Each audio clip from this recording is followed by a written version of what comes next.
आरसा, बोधकथा, छान छान गोष्टी. एका गुरूंच्या गुरुकुलात अनेक शिष्य शिक्षण घेण्यासाठी येत असत. त्यात एक श्याम नावाचा शिष्य होता, जो गुरूंची सेवा करून शिक्षण घेत होता. त्याच्या सेवेमुळे गुरु त्याच्यावर खूप प्रसन्न होते. शिक्षण पूर्ण झाल्यावर श्याम घरी जाण्यासाठी निघाला तेव्हा गुरूंनी त्याला आशीर्वाद म्हणून एक आरसा भेट दिला व सांगितले, हा दिव्य आरसा असून यात मानवी मनात चालणारे विचार प्रकट होतात.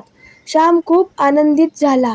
हा आरसा खरंच कार्य करतो की नाही हे पाहण्यासाठी श्यामने लगेच गुरूंसमोर तो आरसा धरला व आपल्या गुरूंच्या मनात कोणते भाव आहेत, कोणते दुर्गुण आहेत ते तो पाहू लागला.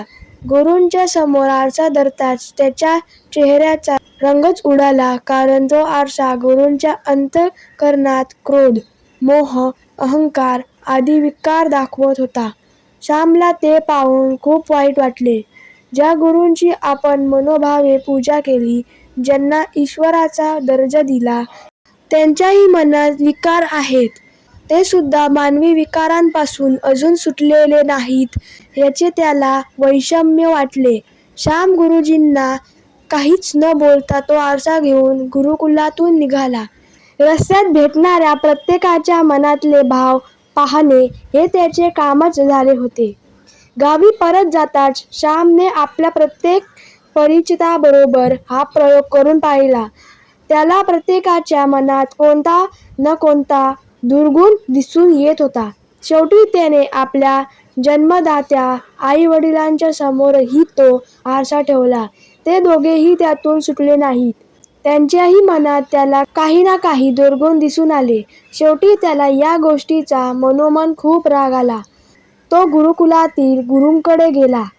गुरूंकडे जाऊन तो नम्रपणे त्यांना म्हणाला, गुरुजी, मी आपण दिलेल्या या आरशातून प्रत्येकाच्या मनात, अंतःकरणात डोकावून पाहिले आणि मला असे जाणवले की प्रत्येकाच्याच मनात काही ना काही विकार, काही ना काही दुर्गुण आहेच. कोणाच्या मनात जास्त तर कोणाच्या मनात कमी असे विकार, दोष भरून राहिले आहेत. हे पाहून मी फार दुःखी झालो आहे. कृपया मला मार्गदर्शन करा. गुरूंनी काहीच न बोलता तो आरसा फक्त श्यामच्या समोर धरला आणि काय आश्चर्य, श्यामला त्याच्या मनाच्या प्रत्येक कोपऱ्यात राग, मोह, क्रोध, अहंकार असे अनेक दुर्गुण भरलेले दिसले. गुरुजी श्यामला म्हणाले, वत्सा, मी हा आरसा तुला तुझे दुर्गुण पाहून ते कमी करण्यासाठी दिला होता, पण तू दुसऱ्यांचे दुर्गुण पाहत बसलास आणि स्वतःचा नको तितका वेळ खर्च केलास. अरे, याच काळात तू स्वतःचे अवलोकन केले असतेस तर तुला तुझ्यातले दुर्गुण सुधारता आले असते. याच काळात तू एक असामान्य व्यक्ती झाला असतास.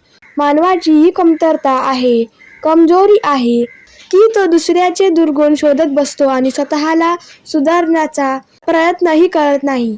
हेच मला या आरशातून तुला शिकवायचे होते, पण तुला ते शिकता आले नाही.